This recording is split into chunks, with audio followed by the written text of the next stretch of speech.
நெல்லையில் தெருநாய் கடித்து ராபிஸ் நோயால் பாதிக்கப்பட்ட இளைஞர் உயிரிழந்துள்ளார். கூடுதல் விவரங்களை செய்தியாளர் வனராஜ் சங்கரிடம் கேட்கலாம். வணக்கம் வனராஜ் சங்கர், விவரங்களை பதிவு செய்யலாம்.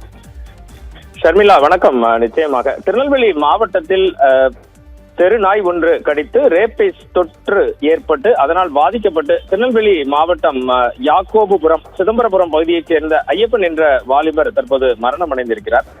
இது குறித்த விவரங்களை பார்த்தீர்கள் என்றால் திருநெல்வேலி மாவட்டம் சிதம்பராபுரம் பகுதி, இது களக்காடு அருகே இருக்கிறது. சிதம்பராபுரம் பகுதி அருகே உள்ள யாக்கோபுபுரம் என்ற இடத்தை சேர்ந்தவர் 30 வயதான ஐயப்பன்.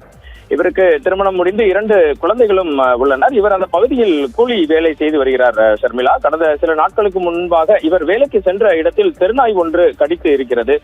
அதை இவர் சரியாமல் கவனிக்காமல் இருந்ததாக கூறப்படுகிறது. தொடர்ந்து அந்த ரேபிஸ் நோயால் பாதிக்கப்பட்டு அந்த நாய்க்கடியால் ஏற்பட்ட ரேபிஸ் நோயால் இவரது உடல்நிலை தொடர்ந்து மோசமடைந்து வந்திருக்கிறது. பின்னர் அதனுடைய மேல் சிகிச்சைக்காக இவர் கன்னியாகுமரி மாவட்டம் நாகர்கோவிலில் உள்ள ஆசாரிப்பள்ளம் அரசு மருத்துவமனையில் சேர்க்கப்பட்டுள்ளார். அங்கு இவரை பரிசோதித்த டாக்டர்கள் ரேபிஸ் பாதிப்பு அவருக்கு இருப்பதை கண்டுபிடிக்கின்றனர். அதனை தொடர்ந்து அவருக்கு அங்கு தீவிர சிகிச்சை அளிக்கப்பட்டு வருகிறது. இந்த தீவிர சிகிச்சை அளிக்கப்பட்டு வரும் நிலையில் அங்கு பரிசோதனை செய்த 2 மருத்துவர்களையும் இந்த வாலிபர் ஐயப்பன் தாக்கியதாக கூறப்படுகிறது. அந்த மருத்துவர்களுக்கும் தற்போது அங்கு சிகிச்சை அளிக்கப்பட்டு வருகிறது. இந்த நிலையில் ரேபிஸ் தொற்று பாதிப்பு அதிகரித்த நிலையில் இன்று ஐயப்பன் பரிதாபமாக உயிரிழந்தார்.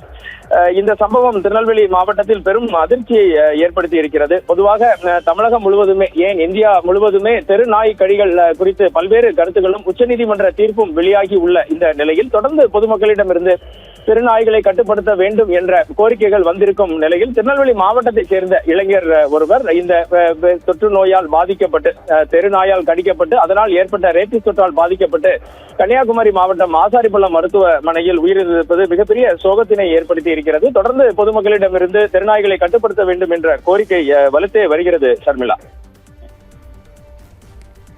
விரிவான தகவல்களை வழங்கியமைக்கு நன்றி வனராஜ் சங்கர்.